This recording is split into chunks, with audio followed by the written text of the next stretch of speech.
Lakshmi Srinivasa jewellers ప్రథమ వార్షికోత్సవ offer 5 గ్రాముల పైన బంగారం కొంటే 6 నుంచి 11% తరుగు తగ్గింపు మరియు నో మేకింగ్ చార్జెస్. ఛత్తీస్గఢ్ లో పోలీసులు మావోయిస్టుల మధ్య మరణ మృదంగం కొనసాగుతూనే ఉంది. వారం రోజుల క్రితం చోటు చేసుకున్న ఎన్కౌంటర్ ని మర్చిపోకముందే తాజాగా ఈ రోజు బీజాపూర్ సుక్మా జిల్లాల సరిహద్దుల్లో బాసగూడ పోలీస్ స్టేషన్ పరిధిలో జరిగిన ఎన్కౌంటర్ లో 6 మావోయిస్టులు మృతి చెందారు. బాసగూడ అటవీ ప్రాంతంలో ఈ రోజు తెల్లవారుజామున కొంతమంది మావోయిస్టులు సమావేశమయ్యారనే సమాచారం మేరకు సుక్మా జిల్లా ఎస్పీ జితేంద్ర యాదవ్ ఆధ్వర్యంలో పోలీసులు కుమ్మింగ్ నిర్వహించారు.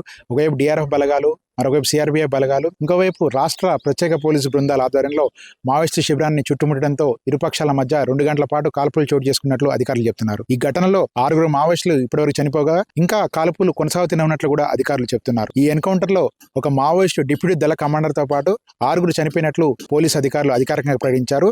వీరిలో ఒక మహిళా మావోయిస్టు ఉన్నట్లు కూడా చెప్తున్నారు. ఈ ఘటనలో 2 AK-47 రైఫిల్స్ తో పాటు భారీ ఎత్తున ఆయుధాలను, ఇతర మావోయిస్టుల సామగ్రిని స్వాధీనం చేసుకున్నామని కూడా అధికారులు ధృవీకరిస్తున్నారు. ఈ ఎన్కౌంటర్ ఘటనను ఛత్తీస్గఢ్ డిప్యూటీ సీఎం విజయ్ శర్మ అధికారికంగా ధృవీకరిస్తూ కొద్దిసేపటి క్రితం మీడియాతో మాట్లాడుతూ బాసగూడ అటవీ ప్రాంతంలో జరిగిన ఈ ఘటనలో 6 మావోయిస్టులు చనిపోయారని చెప్తున్నారు. ఇదే సందర్భంగా 3 రోజుల క్రితం హోలీ ఘటన నేపథ్యంలో ఈ ప్రాంతంలో చోటు చేసుకున్న ఘర్షణలో 3 గ్రామస్తులను మావోయిస్టులు చంపివేసిన ఘటన చర్చనీయాంశంగా మారింది. ఈ నేపథ్యంలో ఆ ప్రాంతంలో మావోయిస్టులు పొంచి ఉన్నారనే సమాచారంతో ప్రత్యేక బలగాలు కూంబింగ్ జరుపుతుండగా ఈ ఎన్కౌంటర్ ఘటన చోటు చేసుకున్నట్టుగా అధికారులు చెప్తున్నారు. సుక్మా ఎస్పీ జితేంద్ర యాదవ్ ఆధ్వర్యంలో కూంబింగ్ ఇంకా కొనసాగుతూనే ఉంది. మావోయిస్టుల మృతదేహాల గుర్తుపట్టే విధంగా లేకపోవడంతో వాటిని ఇప్పుడు బీజాపూర్ ప్రాంతాన్ని తీసుకొచ్చి ఈ చనిపోయిన వారు ఎవరు, ఎక్కడి వారనే అంశంపై పోలీసులు మరికొద్ది సేపట్లో అధికారిక ప్రకటన చేసే అవకాశం కనిపిస్తా ఉంది. ఒకవైపు లోక్సభ ఎన్నికలను బహిష్కరించాలంటూ మావోయిస్టులు ప్రకటన జారీ చేయడం, మరొకవైపు ఛత్తీస్గఢ్లో ఒక అప్రకటిత యుద్ధ వాతావరణం నెలకొన్న నేపథ్యంలో కేంద్ర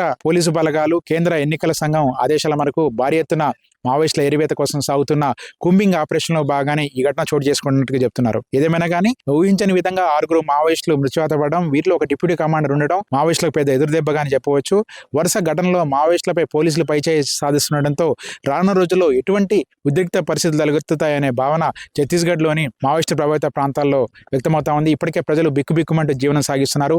హోలీ నేపథ్యంలో జరిగిన ఘర్షణలో 2 గ్రామస్తులను కాల్చి చంపిన ఘటన మరొక ముందే ఇప్పుడు 6 మావోయిస్టులు చనిపోయిన ఘటన మాత్రం ఇటు పోలీసు వర్గాల్లోనూ అటు సామాన్య జనంలోనూ చర్చనీయాంశంగా మారుతా ఉంది. మరి ఈ ఎన్కౌంటర్ల పరంపర ఇంకా కొనసాగే అవకాశం ఉండడంతో రానున్న రోజుల్లో ఛత్తీస్గఢ్కి అదనపు పోలీస్ బలగాలను పంపాలని కూడా కేంద్ర హోంశాఖ ఒక నిర్ణయం తీసుకున్నట్టుగా అధికారులు చెప్తున్నారు.